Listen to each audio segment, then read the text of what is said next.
flight out of Nice, Côte d'Azur, don't you think? Run runway 22 left, and we're cleared for takeoff.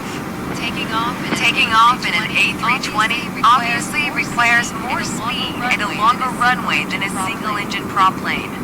But luckily, we have some extra tools at our disposal to make the job a little easier once we're airborne. For starters, the autothrust manages engine power to maintain a target airspeed. Autopilot will keep us on track with navigation, and the fly-by-wire system lets us maintain a consistent attitude without needing to make constant adjustments. When I give the word, you're going to execute a straight-out takeoff.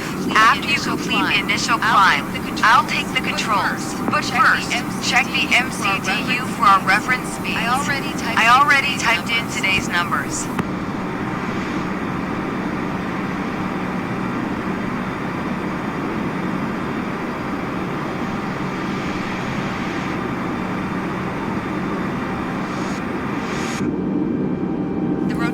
The rotation speed, VR, is 131 knots. I'll call out when we reach it. Take a look at the PFD now. Then, once we hit VR, you just need to begin a gentle rotation by pulling back on the side stick. Don't exceed 10 degrees until you've lifted off. Next, let's review the thrust levers. We need to be aware of three different detents. Use the climb detent labeled CL on your throttle to automatically manage the thrust for the remainder of the flight. Toga to take off at full power on short runways or when performing a go-around. And for today, FLX MCT for a reduced thrust takeoff. We reduce thrust at takeoff to preserve our engine life and save fuel. Now let's monitor the engine parameters. As you can see on the engine warning and system display, I applied the parking brakes earlier. Okay, we're ready to go. Apply half forward side stick. Then move both thrust levers gently forward to 50% and 1.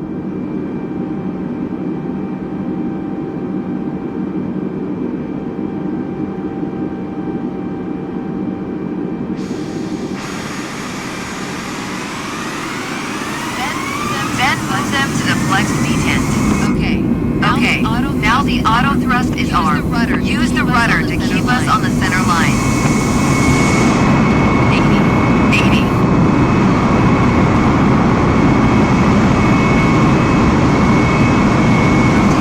Rotate.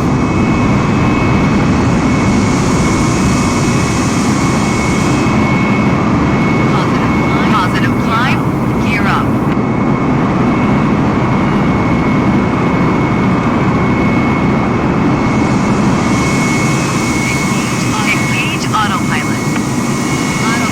Autopilot can either be engaged 5 seconds or 100 feet after takeoff to manage heading and altitude. The FMA is showing lever climb, which means we've reached thrust reduction altitude. Adjust the thrust levers to climb detent.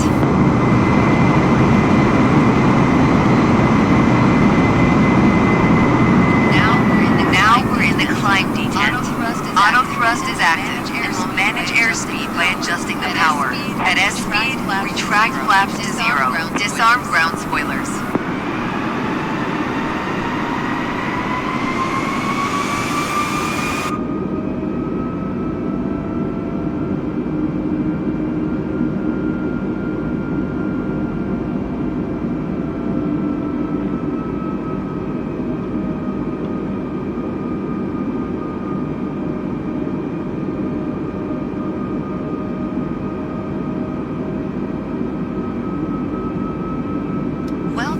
Well done, but there's room for improvement.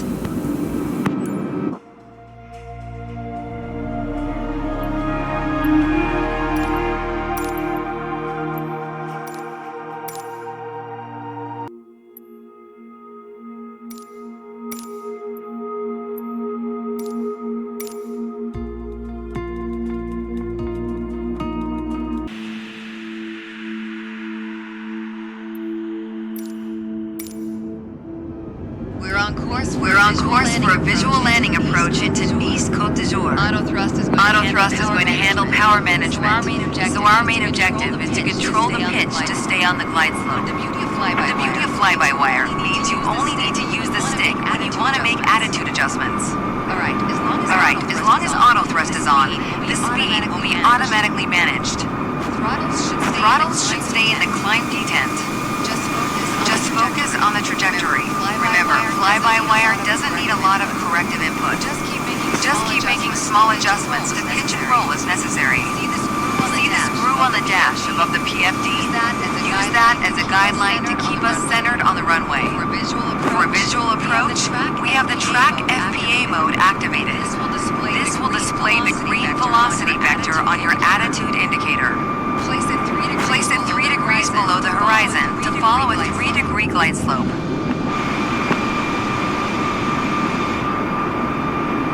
2,500.